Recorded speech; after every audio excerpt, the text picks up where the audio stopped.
নদী রক্ষায় রক্ষক ভক্ষকের ভূমিকায় এই তালিকায় প্রতিমন্ত্রী, সংসদ সদস্য থেকে শুরু করে রয়েছে মেয়রের নামও। সাধারণ মানুষের অভিযোগ, সরেজমিন অনুসন্ধানে স্থানীয় নীতি নির্ধারকদের এমন ভূমিকার প্রমাণও পাওয়া গেছে।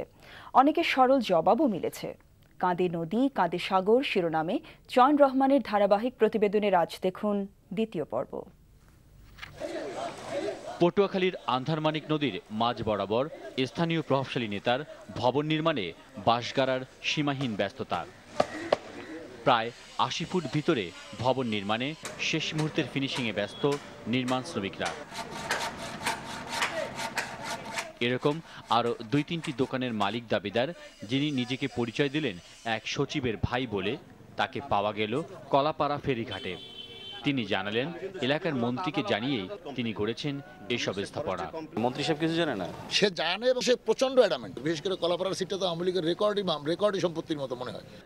তার দাবির সত্যতা জানতে সংশ্লিষ্ট প্রতিমন্ত্রীর কাছে যাওয়া মাত্রই তিনি এসবের সঙ্গে তার সংশ্লিষ্টতা অস্বীকার করে প্রমাণ তুলে ধরার চেষ্টা করলেন। ইন্টারভিউ পরে দিব আমি, কারণ আমি ওর খেয়েছি, ও আমার নাম কইলে গেলে। হ্যালো, হ্যাঁ কে মাসুম?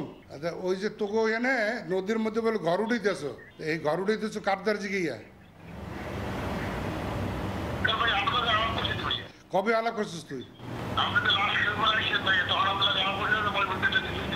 আমি যে কোন জায়গায় ঘর করবি তা তো আর আমি জানি না। তোমরা নদীর মধ্যে নামবে, নদী দল করে ঘর উঠাবার এর অনুমোদন তোমাদের নাম যৌথ খাই বেড়ায়। আমার এলাকার স্বার্থ নষ্ট করে যদি কোনো লোকে কাজ করে, তাহলে হ্যাঁ আমি কিন্তু একের মাটির মধ্যে পুঁততে তুমি।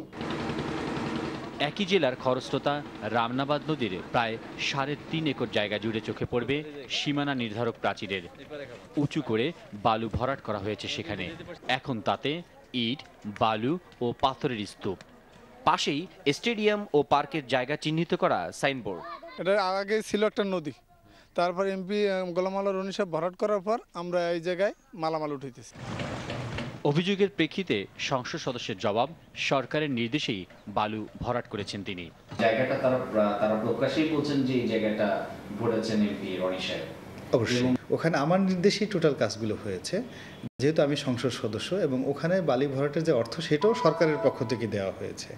বরিশালের ৩০ গোডাউন এলাকায় ব্যক্তি মালিকানাধীন ডকইয়ার্ড নির্মাণের জন্য কীর্তনখোলার প্রায় ১/৪ জায়গা জুড়ে বালু ভরাট করেছে স্থানীয় মেয়র। ওই মেয়রের জায়গায় বালু ফেলানো হয়েছে, ফালাই মাছ ধরে আগে। কয়দিন লাগছে, কয়দিন পুরো ভরতে? ভরতে লাগছে আপনার 18-20 দিন। নওগাঁ শহরে বয়ে যাওয়া ছোট যমুনায় দৃষ্টি দিলে দেখা মিলে সংরক্ষিত আসনের এক সংসদ সদস্যের মূল ভবনের বর্ধিত বেশ কিছু অংশ পড়েছে নদীর ভিতরে। আপনি কি জানতেন যে বিষয়টা বর্ধিত অংশ নদীর মধ্যে পড়েছে? হ্যাঁ আছে, অল্প একটু আছে, কিন্তু আদার্স যাদের আছে তাদের সঙ্গে অ্যাড করে ওটা করা হয়েছে। বরগুনার সাবেক সংসদ সদস্য খাগদন নদীর প্রায় ৬০ ফুট ভিতরে এসে কোল্ড স্টোরেজ নির্মাণের লক্ষ্যে জায়গা ভরাট করেছেন এরই মধ্যে। ১,০০০ একর জায়গা ইচ্ছে করলে যেতে পারতাম, এটার ক্ষমতা অপব্যবহার করিয়া, কিন্তু আমি সেটা করি।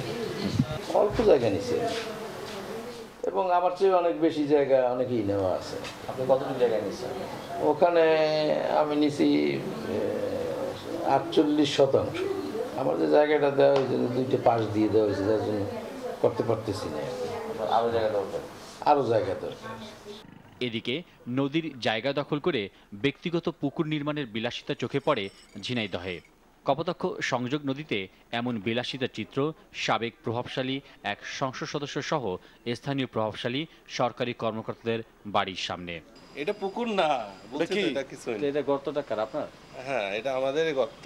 ওই যে এমপির বাড়ির সামনে যে গর্ত আছে, আচ্ছা, ওই বাসার সামনে গর্ত আছে, তো প্রতিটা জায়গায় একটা করে গর্ত। দেখেন আপনি সামনে আগে গেলে তো। আপনার বাসার সামনে কি একটা গর্ত আছে? হ্যাঁ, গর্ত আছে তো। না, ওই যে ওইটা তো নদী নাকি? হ্যাঁ, ওটা তো নদীর ভিতরে। জাতীয় নদী রক্ষা কমিটির আহ্বায়ক বলছেন, যে কোনো দলেরই হোক না কেন, কোনো দখলদারকেই ছাড় দেওয়া হবে না। ব্রাহ্মণবাড়িয়ায় আমাদের দলের একজন প্রভাবশালী লোক, তারাও কিন্তু ওই নদী দখলের ব্যবস্থা করেছিল। গলাচিপাতে দখল করার চেষ্টা করা হয়েছিল, আমরা সেটা বন্ধ করেছি। এই ধরনের প্রক্রিয়া তো আমরা চালিয়েই যাব।